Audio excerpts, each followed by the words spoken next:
A horrific tragedy. I ran through the flames to get out and then made it to safety. Updates on the lives lost in the Boca Raton plane crash. Caplin News is live.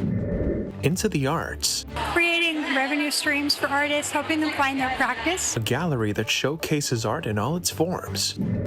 And the winner is... Always got to be bigger and better than the year before. The Miami Movie Festival announces the winners of their prestigious awards. These stories and more coming up on Newsbreak. Hello, South Florida. I'm Dylan Bazay. I'm Jason Arrow. Today is Monday, April 14th, 2025. Live from the Lee Caplin School of Journalism and Media in North Miami, this is Caplin News. Investigation underway after a plane crashed into a Palm Beach County highway. This morning, we now know the names of the victims involved in the tragic Boca Raton plane crash as investigations continue and are underway. That's where we find Caplin News reporter Valentina Gaspari live from the scene with some more details. Valentina, what are the updates? Dylan, Jason, so officials have identified the names of the 3 fallen victims of this tragic crash. I'm going to step out of the scene so you have a better image of what we are seeing. Again, this is where a Cessna 310 plane crashed and erupted into a fireball. You can see the fence is no longer visible. It is damaged with the wreck behind the police tape. And you can see this is North Military Trail where the roads have opened back up. All of this leaving one family in despair. New details coming in this morning about the victims who died after a Cessna 310 plane crashed Friday morning near I-95 in Boca Raton. 3 souls on board, and we can confirm those were all fatalities. Authorities identified the victims as the Stark family, 81-year-old Robert, 54-year-old Stephen, and 17-year-old Brooke.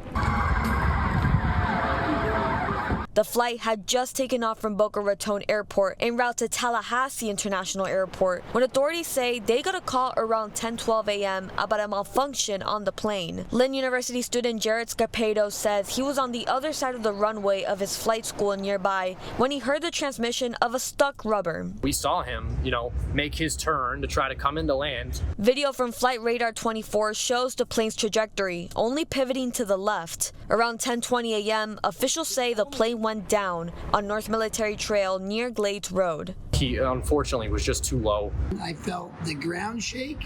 Brian Nelson, a chef at Gallagher's Steakhouse, was outside when he heard the plane crash and erupt into a fireball. And when I stood up, you could see the flames and the smoke right over across. And there was 1 injury on the ground. Officials also say Pablo Tefer is suffering first-degree burns, hitting a tree from the debris and engulfed fire from the crash. His car destroyed. I ran through the flames to get out and then made it to safety. Now, the National Transportation Safety Board is investigating the cause of the crash. So the family has released a statement to WPTV saying, quote, each was loved deeply by family and friends who thank everyone for their condolences and support in this difficult time. The family also asking for privacy during this moment of sorrow and grief. That's the latest here live in Boca Raton. I'm Valentina Gaspari, Caplin News.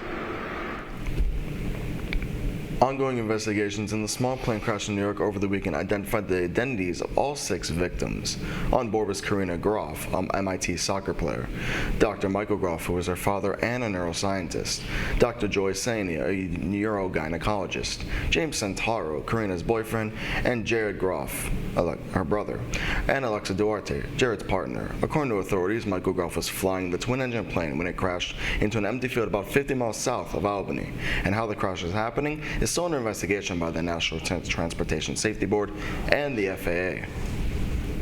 A tragic boating accident off Florida's coast leaves 1 dead and several still missing. The Coast Guard is now in a race against time. Martin County Fire Rescue says 4 people were flown to a hospital in Stewart. The vessel reportedly capsized Friday, but the Coast Guard launched its investigation mission Sunday after a Good Samaritan reported the incident. 1 person confirmed dead. Florida universities are joining a statewide push to crack down on illegal immigration. Among them, the University of Florida, whose administrators signed an agreement on Friday allowing local law enforcement to act as immigration officers. Other universities that signed the agreement include the University of South Florida and the University of Central Florida. The United States sent 10 members of two gangs, MS-13 and Tren de Aragua, from Guantanamo to El Salvador late Saturday. El Salvador's Justice Minister, Gustavo Villatoro, posted a video of men being marched off a military plane into Ciudad Prison Saturday. Secretary of State Marco Rubio said on Sunday that the alliance between President Trump and President Nayib Bukele of El Salvador has become an example of security and prosperity in our hemisphere. A bomb threat at the Coachella Valley Music Festival sparked a brief panic after police arrested a man who allegedly claimed he would target the event. Police responded to a call at the Agua Caliente Casino after security reported that a man driving a Tesla claimed to plan a mass attack at the Coachella Festival.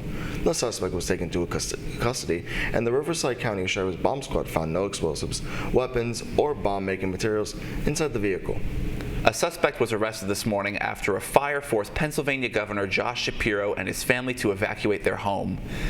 Authorities said Cody Balmer scaled an iron security fence in the middle of the night, broke into the governor's mansion, and set a fire. Balmer planned to beat Shapiro with a hammer if he found him. The fire caused a, quote, significant amount of damage. They're currently working on getting everybody evacuated. There's about 25 people inside. There's a state trooper there trying to evacuate people as well. Shapiro and his family were safely evacuated from the home by state police and no one was injured. Shapiro said he, his wife, their 4 children, 2 dogs, and another family had just celebrated the Jewish holiday of Passover. This weekend, the Miami Film Festival marked the end of this year's edition. From powerful indie films to red carpet moments, the event brought out the film industry into the vibrant areas of the 305. Caplin's Gracia Pacheco was there to show us more. The Miami Film Festival wraps up 10 days of films, stars, and celebration. We spoke with filmmakers, organizers, and celebrities to know their experiences and to find out what could be in store for next year. How are we doing, Miami Film Festival? This year's edition brought together over 100 films from across the globe. The closing night red carpet lit up outside the historic Olympia Theater, where filmmakers, actors, and fans gathered one last time. The night capped off with the awards ceremony and one final screening, leaving the audience inspired and already looking forward to next year. Always got to be bigger and better than the year before. So I don't know what's going to happen yet, but I promise you we'll have even more people and even more films. One of the nominated for the Marimbas Award was Venezuelan director Daniel Poller. His film Espina, about a disabled man, was a standout in the Latin America spotlight. The disability community is the most unrepresented minority on screen, and it's a reality, and it's very difficult for festivals to program disability, honestly. And the fact that Miami Film Festival took this leap of faith and they believed in our film and they programmed it really means the world to us. Closing night features the Florida premiere of On Swift Courses, a drama that explored LGBTQ+ love through powerful performances, one of them by Diego Calva. Well, I'm pretty happy to be back in Miami, first of all. I think that we have a really strong and big Latin community here. That made me really happy. Just before the screening, the final awards were handed out, and while the films wrapped, the celebration was just getting started. Jungle Plaza in Miami's Design District turned into a closing night party with music, food, and good vibes to mark the end of a successful festival. As you can see, the celebration continues as the Miami Film Festival wraps up to celebrate the impact of these stories around the creative spirit of Miami. Follow the festival socials to get ready for next year's edition. Promise to be bigger and better. Reporting from Design District, Gracia Pacheco. Over the weekend, local nonprofit organization Collaborative hosted their 4th biennial art exhibit. The exhibit highlighted a diverse set of artists to make them known within the community. Mediums ranging from paintings to sculptures were featured. Caplin News reporter Emily Gonzalez attended the exhibit and has more information. I'm here at the 4th biannual Collab Art of event here at the Belen Art Gallery. Here you can see a variety of artists that use different mediums. Let's take a look at some of the pieces. The exhibit was open entirely to the public and featured live music and food, as well as art. Our primary focus is on creating revenue streams for artists, helping them find their practice. We know how to support artists and get artists to support each other. I've had so much fun tonight, just seeing people, talking to the artists, seeing people I haven't talked to in a while. And this kind of community I mean, everybody's smiling, everybody's happy. Around 29 different artists had the opportunity to showcase their art. It's a great opportunity for many artists wants to present your art and your work and the process. All of the guests had the opportunity to talk to the artists about their work. It's been really cool talking to the artists because you get a new perspective on something that, I feel like a lot of art, it's always, obviously it's up for interpretation, but sometimes you just look at it and you're like, damn, what does this mean? And then actually hearing about it and them explaining what it is, it's really nice. The artists look forward to making a lasting impact on the community through their works. It's great to hear what other people want to say and how they feel about the piece and what messages you're depicting with your art and how you could touch somebody's heart or somebody's life when they look at your work. Every artist puts countless hours into their work, and it was appreciated at this event. For Caplin News, Easter season is in full swing. And that's still ahead on Newsbreak. The event was really nice. My friend's son did the Easter egg hunt and got a lot of eggs.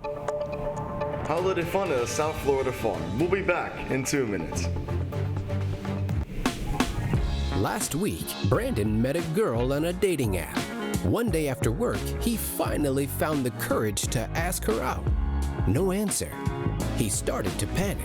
Was he being too pushy? Maybe it was too... Hey, sorry I didn't respond. I was driving. I would love to go on a date. How does tonight sound? Brandon tried to play it cool, but inside he knew. A girl so smart, so responsible. She must be a keeper.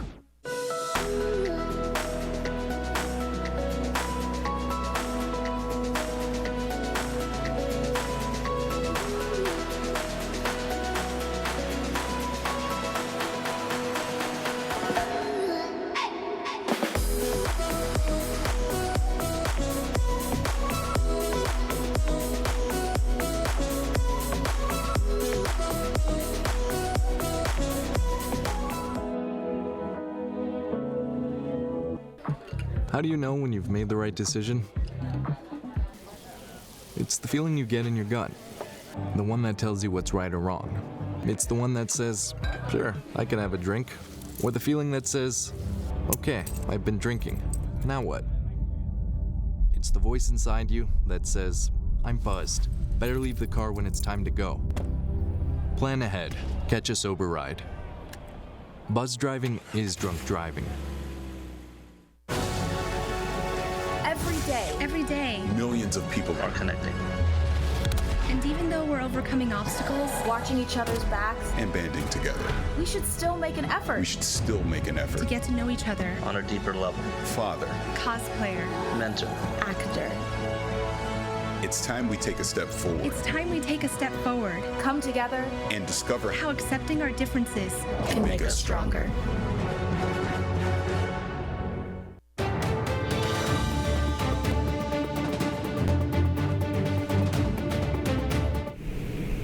Fun for the family, a South Florida farm to start celebrating 1 week early. Easter is coming up this week, and the celebrations have officially begun. The Berry Farm in Miami is hosting their annual egg extravaganza. Caplin's Laura Iglesias was there to show us everything they have to offer. With Easter right around the corner, Miami is getting ready with festivities in local spots. We're here today at the Berry Farm, where a mix of spring activities is giving us a chance to enjoy the outdoors and celebrate the season. This is the Berry Farm's 5th annual Easter Extravaganza.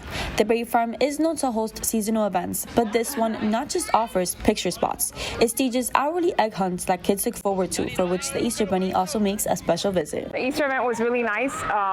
My friend's son did the Easter egg hunt and got a lot of eggs and gave me a candy and everything, so it was really nice. This event has something for all ages, such as photo setups and a farmer's market with smoothies.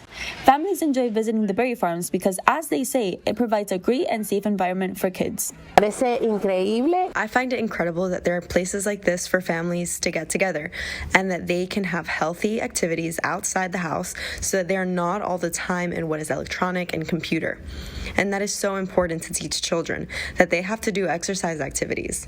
I spoke with one of the team members behind the scenes to learn more about what he does to make this Easter event so special. I'm kind of overseeing the Easter egg events. I'm making sure the bunnies are all good, the people who are wearing them, making sure the Easter eggs are all set up and ready to go, make sure that everyone is getting in and having equal opportunities. The Berry Farm will be hosting this event until Easter Day, offering something for all ages. It's a spring tradition in the making. Reporting for Caplin News, I'm Laura Iglesias. That's all time we have for Newsbreak. I'm Jason Arrow. And I'm Dylan Passay, and you can get more news anytime at caplinnews.fiu.edu.